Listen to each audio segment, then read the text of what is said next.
Boa noite, pessoal. Dando seguimento às aulas do programa de residência do Hospital Célio de Castro, a gente convidou hoje o Antônio Tolentino, coordenador do CTI do Vila da Serra, para apresentar para a gente o tema trauma raquimedular. Antônio, mais uma vez, gostaria de agradecer pela parceria, né, contribuição e boa aula. Obrigado. Não, obrigado.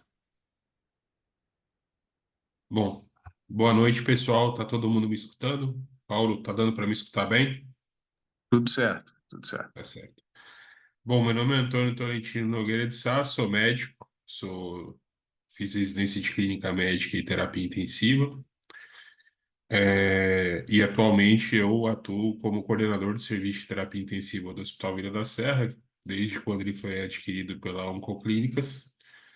E Paulo, nós trabalhamos juntos, a gente tem uma equipe grande, muitos de vocês trabalham com a gente, a exemplo da Dani, que é muito querida, por sinal. E hoje me toca falar aqui para vocês a respeito de um tema com o qual eu lidei muito tempo na minha vida num hospital de trauma que eu trabalhei, que foi no Risoleta. E é uma coisa que a gente tem pouca evidência robusta e pouca evidência atual. A gente vai falar ali ao longo do tempo. Nós vamos falar hoje sobre trauma raquimedular, uma abordagem bem pragmática, tá bom? Qual que é o conceito? O conceito de traumatismo raquimedular, que aqui em Minas a gente chama de TRM, mas fora de Minas a gente não utiliza essa terminologia, ele se refere a uma condição caracterizada por uma lesão da medula, resultando numa alteração, que pode ser, na maioria das vezes, permanente ou temporária, na sua função, nas funções motora, sensitiva e autonômica. Qual que é o problema e qual o tamanho do problema? Primeira coisa, uma das principais causas de morte e incapacidade no mundo, de 30 a 40 casos por cada milhão de habitantes nos Estados Unidos. Esse número no Brasil é maior, quase o dobro, né? Talvez até subestimado por conta de notificação, mas aqui no Brasil o dado é um pouco antigo, de 2014, 71 casos para cada milhão de habitantes. Qual que é o problema dentro da UTI? Habitualmente uma abordagem médico e cirúrgico, ou seja, você depende de um binômio médico intensivista e cirurgião barra neurocirurgião. Existem pouquíssimas evidências robustas, as que tinham são muito questionáveis. A gente vai falar, pincelar rapidamente sobre o NACIS 1, 2 e 3, né? A gente teve pouco avanço nos últimos 20 anos. A abordagem, ela é um tanto quanto, ela é muito pouco individualizada, e nos últimos anos a gente tem uma mudança substancial na população envolvida com esse tema. E olha, alguns dados de interesse para vocês. A mortalidade, ela gira em torno de 48%. Destes, 80% morreram nascendo. Os 20% restantes, boa parte deles morrerão de algum problema adquirido durante a internação.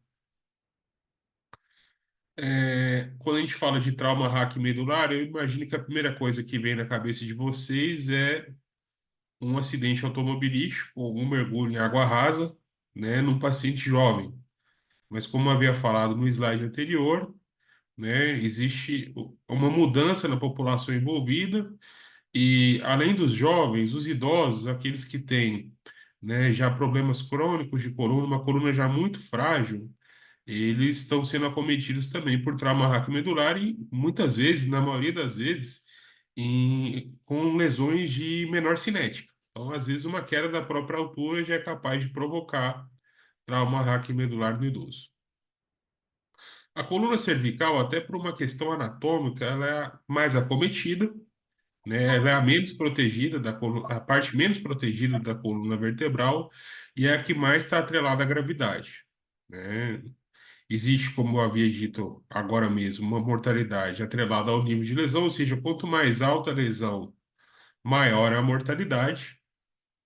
Ele é extremamente associado ao trauma crânioencefálico, ou seja, mais de 50% dos pacientes vão ter trauma crânioencefálico associado e quase que 80 a 90% desses pacientes vão ter trauma em outros lugares do corpo, né, principalmente nos de alta cinética com gravidade muito elevada. Em países subdesenvolvidos, né, em países subdesenvolvidos, existe uma alta mortalidade atrelada a condições extremamente evitáveis. Exemplo, lesão de úlcera de pressão, é, infecção do trato urinário, muitas vezes porque o paciente precisa de sondagem vesical intermitente. E para a saúde pública, o custo do paciente oriundo de trauma raquimedular, ele é muito grande e principalmente quando a gente compara com outras doenças crônicas não transmissíveis, ele é extremamente maior, né?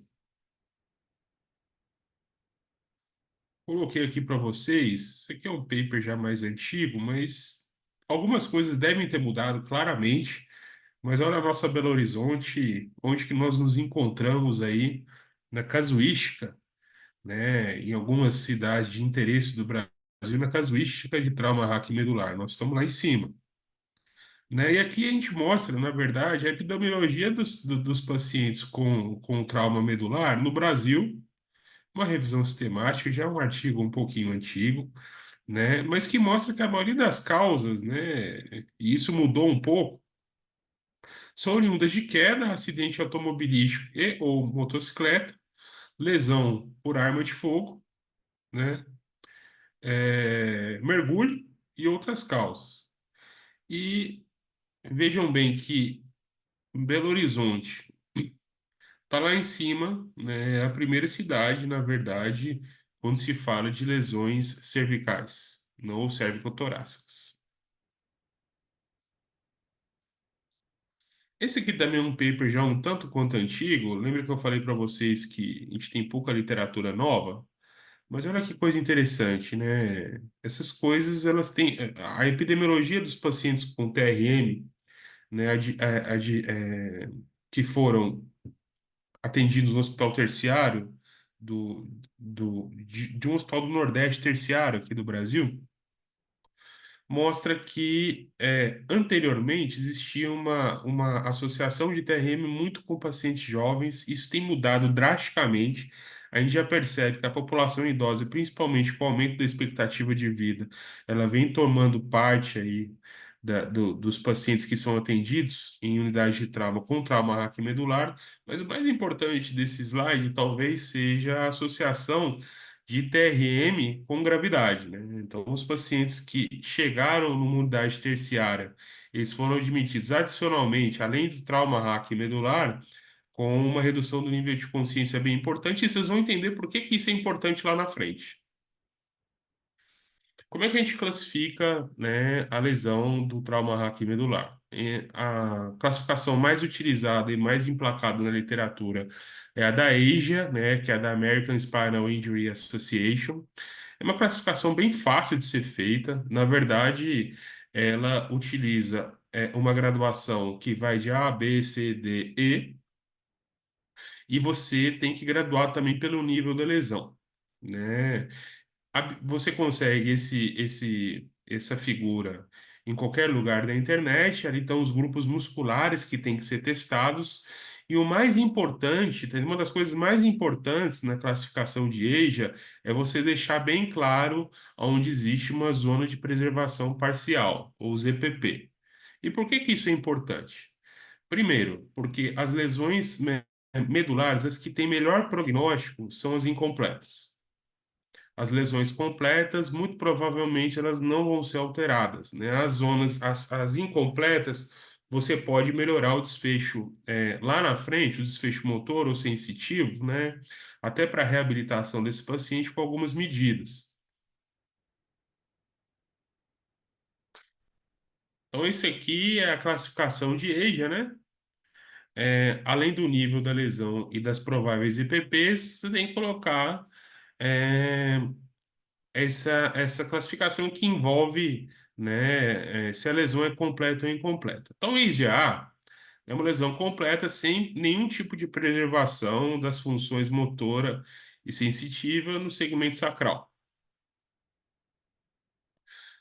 O EIJB é uma lesão incompleta. Você tem perda de função motora, mas com uma função sensitiva preservada abaixo do nível neurológico, e inclui sensibilidade do segmento sacral. EIGC é uma lesão incompleta, né, com funções motoras e preservada abaixo do nível neurológico, e mais da metade dos músculos-chave abaixo do nível neurológico possuem uma força, um grau de força inferior a 3.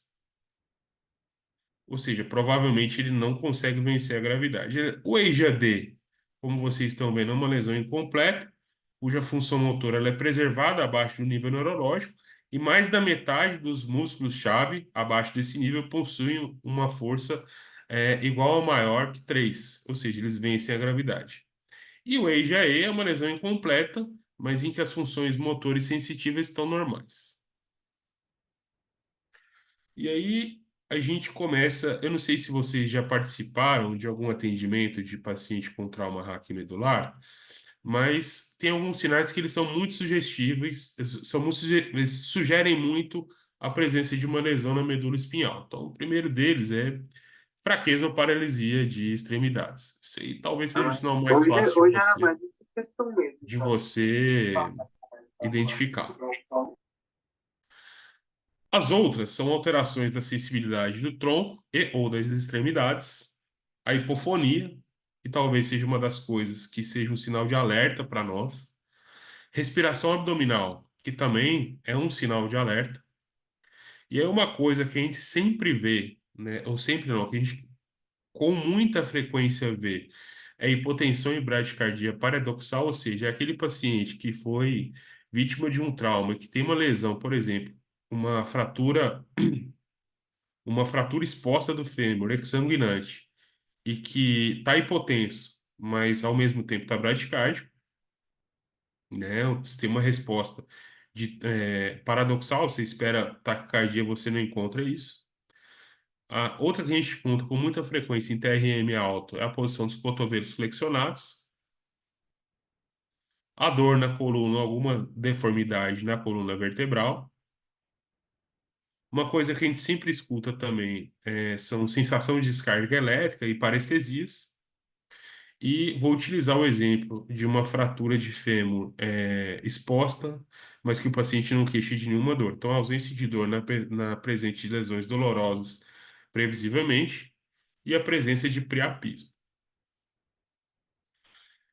Isso aqui eu coloquei a título de curiosidade, né? Existem algumas síndromes medulares e elas são habitualmente oriundas elas estão atreladas ao nível de lesão, elas são oriundas de síndromes, de lesões incompletas, né? Coloquei aqui para vocês, depois eu vou mandar os slides para vocês, mas o paper é esse, é um paper free no New England. Embora as apresentações das sindrômicas elas são bem heterogêneas, na verdade, quando você está atendendo o paciente e a abordagem inicial ela não muda muito. E o que que a gente tem assim de evidência para o manejo inicial? Então, primeira coisa, que a lesão primária habitualmente ela é irreversível. E o principal objetivo da nossa abordagem é evitar a lesão secundária. Então, tem algumas perguntas que você tem que fazer para estratificar aquilo que você deve seguir na condução do caso. Então, a primeira coisa é se você tem que saber se existe uma fratura na coluna, a localização, se ela é estável ou não, se você tem alguma lesão medular associada e se o paciente precisa de uma abordagem de redução e estabilização dessa fratura de forma urgente. E se a cirurgia não está indicada, né, o que que a gente deve fazer para recuperação e reabilitação bem precoce desse paciente?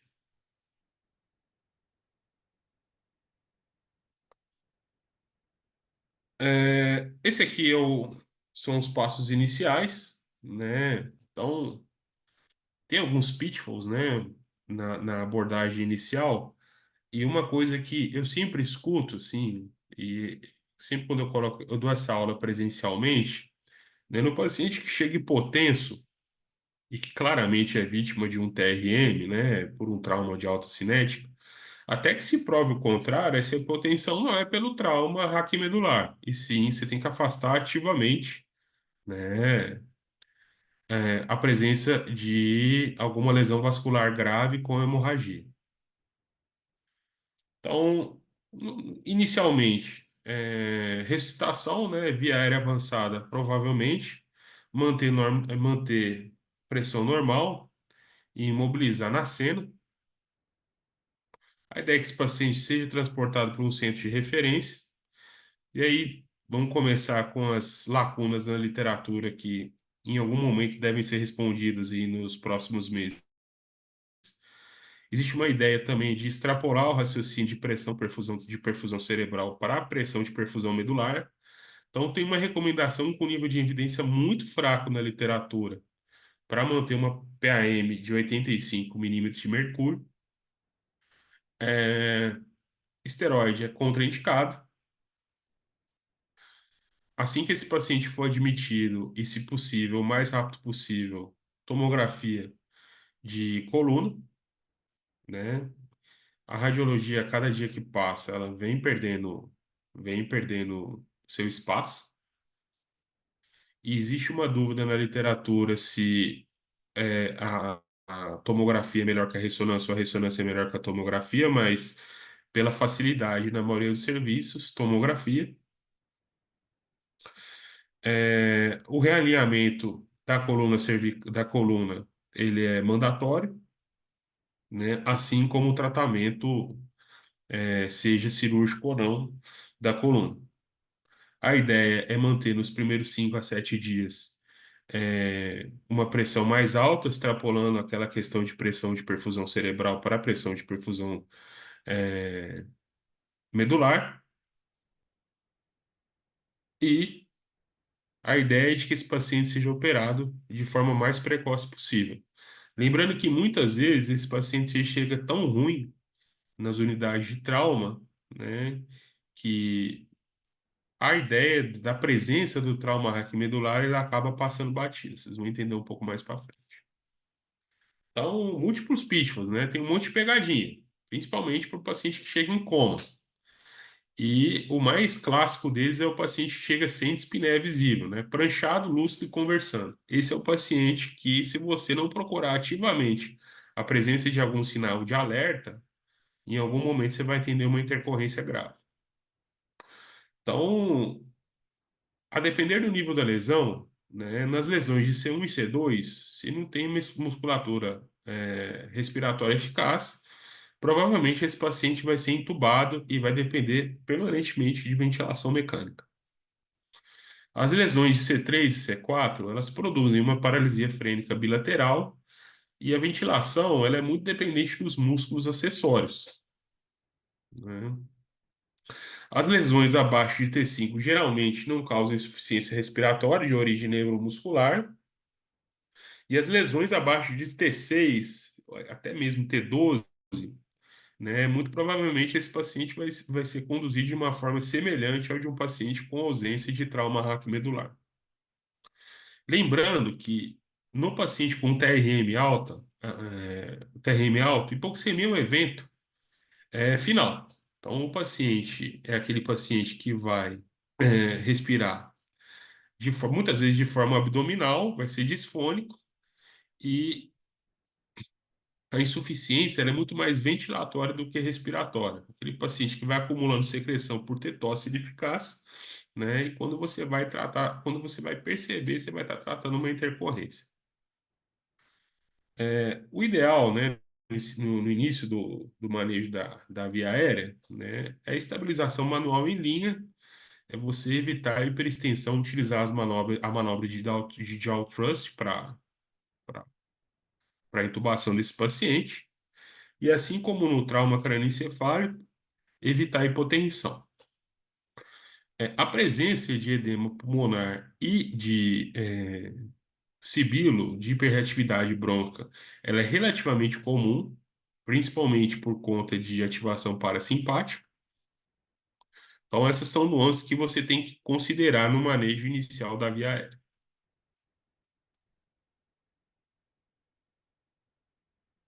Então, Primeira coisa, no manejo hemodinâmico desse paciente, no paciente que chega hipotenso, é você afastar que, mesmo na presença de bradicardia paradoxal, de que ele esteja com uma hemorragia ameaçadora à vida. Choque neurogênico, na verdade, a gente escuta muito falar esses termos, né? E muitas vezes são mal aplicados, mas choque neurogênico é diferente de choque medular, tá bom? Choque neurogênico, na verdade, é hipotensão por vasoplegia e bradicardia, por ausência de tônus simpático. E o medular, né, a vasoplegia, a paresia flácida e a reflexia que pode ocorrer mesmo, né, na ausência de lesão medular definitiva. A tendência, né, na agressividade do tratamento da hipotensão desses pacientes, ela é muito baseada em alguns estudos pré-clínicos, assim, e a gente tem um ensaio clínico randomizado que deve estar por sair em breve, né, já tá nos seus últimos dias, que está testando uma PAM de 85 nos primeiros 5 a 7 dias. É um estudo, está no Clinical Trial, vocês podem procurar, o número está aí. A última vez que eu vi já faz um certo tempo, mas era um estudo que estava terminando. Por hora, é uma evidência, uma recomendação classe 3 para manter a pressão arterial média de 85. Sobre o corticoide, que muitas vezes foi utilizado, e você, por vezes, ainda vai escutar falar disso em alguns serviços, de algumas pessoas assim, que estão um pouco fora da medicina baseada em evidências, mas atualmente a gente sabe que depois do NACES 1, 2 e 3, foram estudos que saíram no final da década de 80 e 90, principalmente o NACES 2 e 3, que acabaram saindo no New England e no JAMA, né? Eles contraindicam. Quando você lê os estudos, e eu tive o prazer de ler para fazer essa aula, você até sai com a ideia de que o bom é usar. E aí você vai vendo qual foi o desenrolar das análises pós-hoc, né, do NACES 2 e do NACES 3, né? Foi questionado até a manipulação de dados, sabe? Então, hoje a gente sabe que não existe papel, apesar do efeito fisiológico intuitivo do uso de corticoide para reduzir a inflamação oriunda do trauma, né? Mas quando a gente vai ver as análises pós-hoc, existe uma tendência de aumento de mortalidade, uma tendência de elevação de eventos adversos, como infecção, e hoje a gente não utiliza mais. E aí, uma coisa que talvez não envolva muito a gente, mas talvez em algum momento da residência, acho que a evolução da residência de medicina intensiva talvez passe por um estágio de emergência extra-hospitalar, SAMU, né? E isso talvez seja uma coisa que seja um conhecimento que a gente tenha que ter, né? Então, quando que a gente tira o colar? Na PH, né, no atendimento pré-hospitalar, você vai utilizar a gente vai falar dos critérios de Nexus, a gente vai utilizar os critérios de Nexus, mas bem parecido com, se chama Nexus-like. E por que que a gente tira o colar, né? Por que a ideia é tirar o colar? Primeiro, porque facilita a intubação orotraqueal, né? E segundo, porque facilita a mobilização desses pacientes e reduz a incidência de lesões por pressão. E aí vocês vão perguntar, poxa, mais rápido assim? Olha, quando você vai no hospital de trauma, você vê a quantidade de paciente pranchado e com colar aguardando avaliação, né? E quando esse paciente chega na UTI depois de umas 12 horas, já é notória a presença de lesões por pressão, talvez você entenda que isso seja importante na condução desse tipo de paciente. Principalmente porque a ausência de lesões por pressão, ela facilita sobremaneira a reabilitação desse tipo de paciente. Então, quais são os critérios de Nexus Like? Então, ausência de dor na coluna. Ausência de dor na coluna, que você não tenha traumas importantes, né? Não tenha trauma crânioencefálico e ou facial, você não tenha déficit motor, você não tenha perda de consciência, você não tem alteração do estado mental, seja ela secundária ao trauma ou, já no item 7, suspeita de intoxicação, por exemplo, por álcool, e de que você não tenha nenhuma lesão que distraia o paciente na hora que você for avaliar. Então, aquele paciente que tem uma amputação traumática com uma dor absurda de algum membro, né, que está com ou um trauma penetrante torácico com muita dor e muita falta de ar, né, esse paciente dificilmente você vai conseguir colocar essa avaliação como ela deve ser feita. Então, a ideia é que esse paciente permaneça com colar.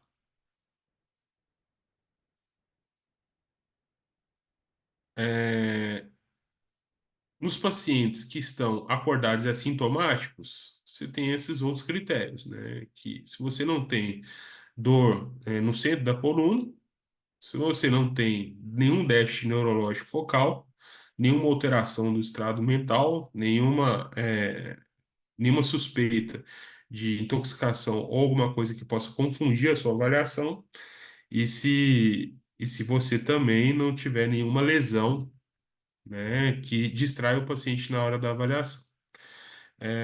O exame de escolha para esse tipo de paciente para retirada do colar é a tomografia, né?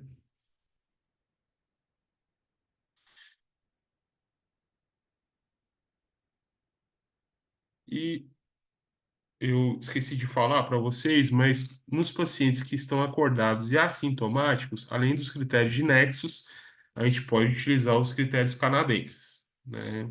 Vou colocar aqui para vocês quais são. Mas quando a gente compara o nexus com o canadense, existe uma sensibilidade maior, uma sensibilidade e uma especificidade maior para o Nexus, e o canadense ele é um pouco mais, não vou falar chato, mas ele é um pouco mais complexo de ser usado, né? Ele é menos pragmático, mais trabalhoso.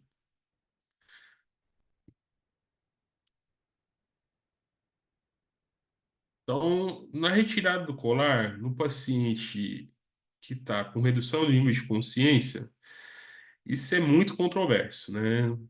Primeiro, é, existe uma dúvida quando chega um paciente, se ele desacordado, oriundo de um trauma grave, né, a retirada do colar e a mobilização da coluna na presença de uma lesão que possa ter passado desapercebida pode ser fatal até, né? Você pode piorar muito o prognóstico motor desse paciente. Em alguns casos, nas lesões altas, determinar que ele fique dependente de ventilação mecânica para o resto da vida. Em contrapartida, né, quando você deixa de se preocupar em retirar o colar, né, a gente vê que na prática esses pacientes eles fazem muita lesão por pressão, mas principalmente o colar prolongado, ele causa lesões por pressões graves, né, na região occipital, na região cervical, aumenta a chance de infecção, principalmente de alguns dispositivos invasivos, piora sobremaneira a condução da via aérea desse paciente. E a evidência atual, né, ela fala que a gente pode tirar o colar nos pacientes com redução de níveis de consciência após a presença de uma tomografia normal. Lembrar que tomografia normal, assim, não é uma tomografia laudada normal, uma tomografia laudada normal e discutida com o profissional neurocirurgião como normal também. Coloquei aqui para vocês, coloquei dois estudos, na verdade, todos os pacientes estavam entubados, né? Qual que é a acurácia da tomografia, né? Em 402 pacientes, só um falso negativo, e em outro estudo com 276 pacientes, uma acurácia de 100%.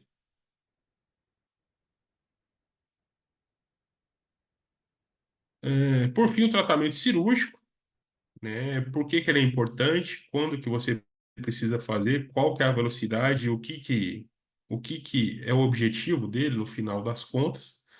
Então, o tratamento cirúrgico ele passa por duas etapas, né? A primeira é a descompressão, ou seja, a redução da lesão, e o segundo é a estabilização com fixação e fusão da coluna vertebral.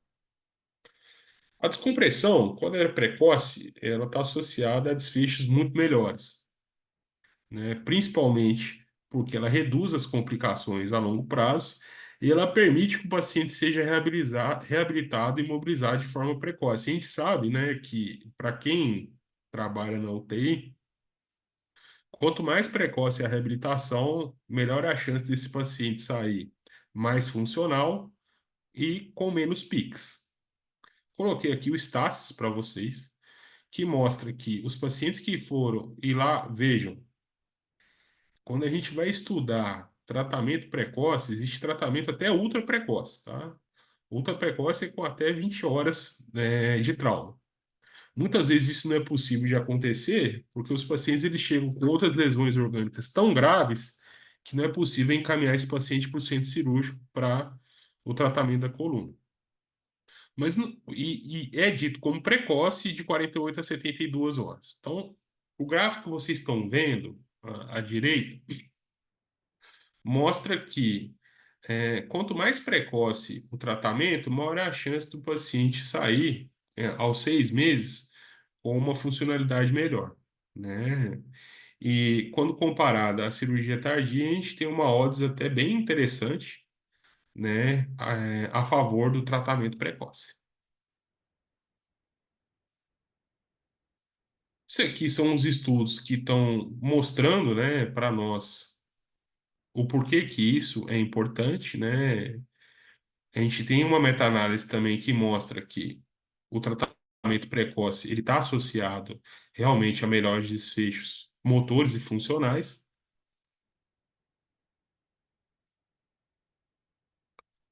E a gente está terminando a aula, senão é uma aula muito longa, né? Até porque não existe muita coisa nova na literatura para a gente discutir. Mas isso aqui era o que eu estava falando para vocês a respeito de nível de lesão e como você vai conduzir, do ponto de vista ventilatório, esse tipo de paciente. Então, a gente sabe que lesão que vai de C1 a C3, provavelmente esse paciente vai ser dependente, aliás, provavelmente não, esse paciente vai ser dependente de ventilação mecânica pro resto da vida. E em situações onde você tenha disponibilidade, o que não é no sistema público de saúde do Brasil, e acho que no sistema particular aqui no Brasil, eu nunca vi, né? Você tem que ser avaliado para marca-passo diafragmático. E isso de forma muito precoce. Quem usou marca-passo diafragmático, assim, as pessoas de mais idade vão se lembrar do ator que fazia o Superman, Christopher Reeve. Ele teve uma queda de cavalo com fratura de C1 e uma lesão completa da medula, e ele utilizou o marca-passo diafragmático até o fim da vida. Uma pessoa que foi avaliada para marca-passo diafragmático, vocês devem se lembrar porque ela é brasileira, foi a Laís de Souza, né, que foi aquela ginasta brasileira que estava competindo nos Jogos de Inverno nos Estados Unidos e teve uma lesão cervical alta também. Ela foi gastrostomizada e tracostomizada no primeiro dia do tratamento. Ela foi gastrostomizada e tracostomizada na primeira semana e estava em avaliação para usar marca-passo diafragmático. Ela teve uma lesão alta, mas não foi uma lesão de C1 a C3, se não me engano, foi de C5 ou de C4, né? Ela acabou ficando tetraplégica, mas independente de ventilação mecânica na maior parte do dia. Então, pacientes com lesão de C3 e C4, né? Se ainda tem uma disfunção de diafragma muito importante, né? Esse paciente vai ter uma redução importante dos volumes correntes da capacidade vital e muito provavelmente ele vai precisar de assistência ventilatória noturna. É, E só uma coisa para que vocês entendam, a ventilação mecânica, a gente vai falar um pouquinho disso mais para frente, ela é extremamente importante para manter a independência desses pacientes, sabe? Algumas manobras até de tosse também, né? As lesões de C5, o paciente consegue, na boa parte do tempo, ficar sem ventilação mecânica, né? Não é incomum, mas ele vai precisar de várias assistências, por exemplo, para tosse. Hoje a gente tem máquinas de tosse, e das vezes que atendi, principalmente até no sistema público, se você tem uma família com um bom nível de compreensão, as manobras de empilhamento com umbu em casa, elas são muito fáceis de ser feitas, né? As famílias, elas saem fazendo isso daí, e é uma coisa que permite que o paciente fique independente de centros de saúde, sabe? As lesões de C6 a C8, elas, muito provavelmente o paciente vai ficar independente, né? Mas a tosse, ela ainda é bastante prejudicada. E as lesões de torácicas mesmo, à medida que elas vão descendo, o paciente vai se tornando mais dependente, como eu disse para vocês, abaixo de T12, esse paciente é comparado a um paciente que não teve TRM. Então, quais são as complicações respiratórias que a gente tem que procurar, né? Rapidamente. Principalmente tem que saber que esse paciente não tosse bem, né? Muitas vezes ele até não tosse. Em alguns lugares, como eu disse para vocês, a gente tem máquina de tosse, lá no Vila da Serra a gente tem. No Risoleta, se não me engano, a gente tinha também, não me recordo agora, com certeza. Mas as manobras de empilhamento com ambu, como eu disse para vocês, até a pessoa não profissional de saúde ele é capaz de fazer. Coloquei para vocês dois papers que vale a pena ler depois, né? A título de curiosidade para vocês verem como que a gente pode conduzir e mais do que isso, onde a gente um dia quer chegar, né? A gente já tem alguns modos ventilatórios que eles são é, é, ajustados de forma neural, um deles o NAVA, né? A gente utiliza um eletrodo diafragmático que sente quando o paciente quer respirar e sente o esforço e determina até o volume corrente que ele vai receber orientado pelo esforço, mas isso por hora não está muito acessível. Eu testei algumas vezes NAVA, é extremamente caro, né, e não é uma coisa que o sistema público de saúde tem condição de subsidiar por hora. Outra coisa, né, uma das coisas que a gente acha que não dá para fazer, mas é extremamente comum, é estubar esse tipo de paciente, né? Então, a depender, se você souber exatamente qual que é o nível de lesão e a classificação de EJA bem adequada, você pode programar uma extubação para esse paciente e se preparar para aquilo que ele vai precisar, né? Seja ela assistência à tosse, até mesmo suporte ventilatório intermitente. Habitualmente, isso deve ser feito, né, numa posição supina muito adequada, né? Esse paciente tem que ser identificado para a presença de apneia e hipopneia do sono, cujo mecanismo não é a obesidade, né? É muito mais relacionado realmente ao trauma. E quando a gente vai estudar, né, como se desmama esse paciente do ventilador, habitualmente, eu não sei como é no serviço de vocês, mas existe, pelo menos no nosso serviço, em que a fisioterapia é muito ativa até, a gente costuma fazer desmame orientado por PSV.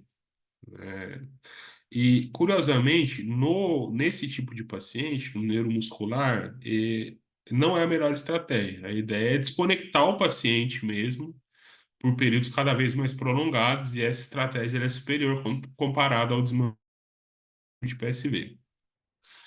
Outra coisa que é muito importante, né?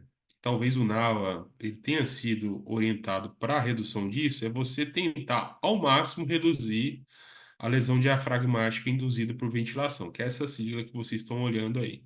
Principalmente, né, isso é uma coisa que a gente discute diariamente nos pacientes, né? A gente avalia mal o diafragma, né, nos nossos pacientes ventilados, e isso na maioria das UTIs do Brasil, né? Existem formas hoje mais interessantes de avaliar fraqueza diafragmática em pacientes que com desmame difícil de ventilação mecânica, a gente tem pouco, né? Lá, graças a Deus, no serviço em que eu coordeno, essa não é uma realidade, mas nesse grupo de pacientes em especial, né? Quanto mais rápido esse paciente migrar para um modo espontâneo, assim, se for possível pela altura da lesão, né, maior a chance de você reduzir a lesão diafragmática. Lembrando que esse paciente ele é altamente dependente do diafragma para ficar livre de ventilação mecânica. E aí, curiosamente, uma coisa que é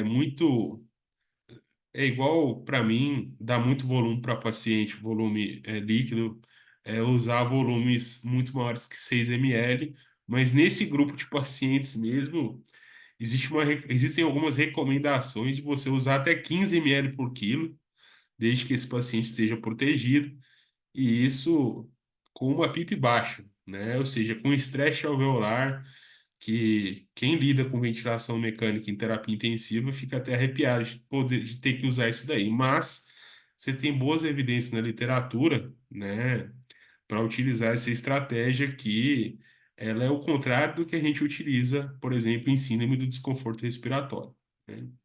A PIP baixa também ela é utilizada em alguns momentos, em alguns artigos assim, mais antigos, a gente via até o uso de zip, né? E realmente não precisa ser zip, mas uma PIP que mantenha realmente o paciente confortável a mais baixo possível para evitar a lesão diafragmática. É, existem alguns checklists para você estubar o paciente. Eu deixei esse aqui para vocês, né? Ele não é muito diferente daquilo que a gente utiliza no nosso dia a dia, mas tem algumas nuances que eu acho que a gente tem que ver. A primeira delas é a capacidade vital, é uma coisa que a gente tem que medir nesses pacientes. E diferente do paciente com Guillain-Barré, né, a gente consegue até tirar esse paciente da ventilação mecânica com capacidades vitais baixas.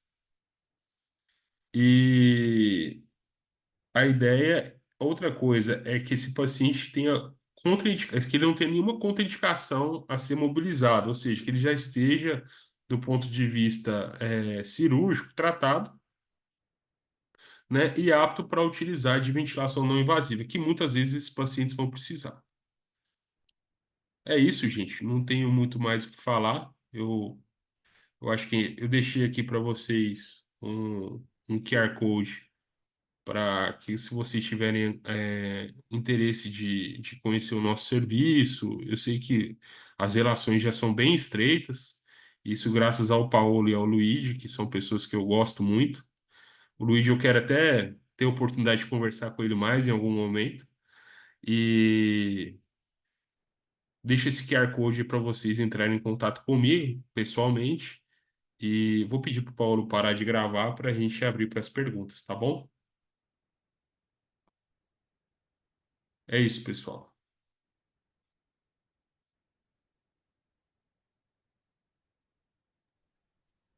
Antônio, muito obrigado. Aula muito proveitosa para a gente, apesar de realmente não ser rotina em nenhum dos dois serviços, né? Nem no Vila, nem no Célio de Castro. Com certeza, esse tipo de paciente vai chegar para a gente em algum momento. É importante que a gente saiba não piorar, né? E conduzir da melhor forma possível até chegar conduta adequada cirúrgica, né? Potencialmente. Os meninos fazem estágio no João, acho que dos que estão aqui, boa parte já passou. Eu vou abrir para eles fazerem as perguntas, porque possivelmente vai haver aí. Pessoal, e aí? Especialmente quem passou no João, né? Que vocês viram alguma coisa diferente? Tem alguma dúvida, algum ponto?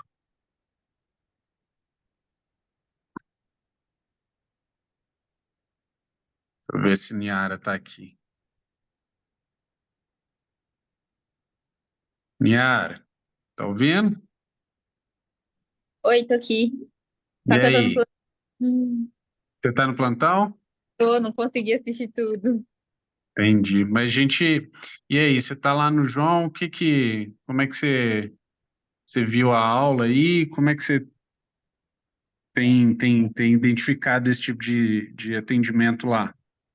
Como é que tem sido? A gente tá, esse mês, inclusive, a gente tá com dois Lata RMs agarrados, assim. Ele faz de autonomia e umas 5 PCRs por dia. Entendi. É bem desafiador, assim. E a gente discutiu, inclusive, colocação de marca-passo por conta das desautonomias. Uhum. É bem diferente do que a gente vê aqui no CELI. E, Uhum. na verdade, assim, olha que coisa interessante, né? Olha que contraproducente que você acabou Oi? de me falar. O marca-passo ele deve ser colocado o mais precoce possível, porque Quanto mais tempo você demora para colocar, maior é a atrofia diafragmática. E às vezes você faça um procedimento fútil.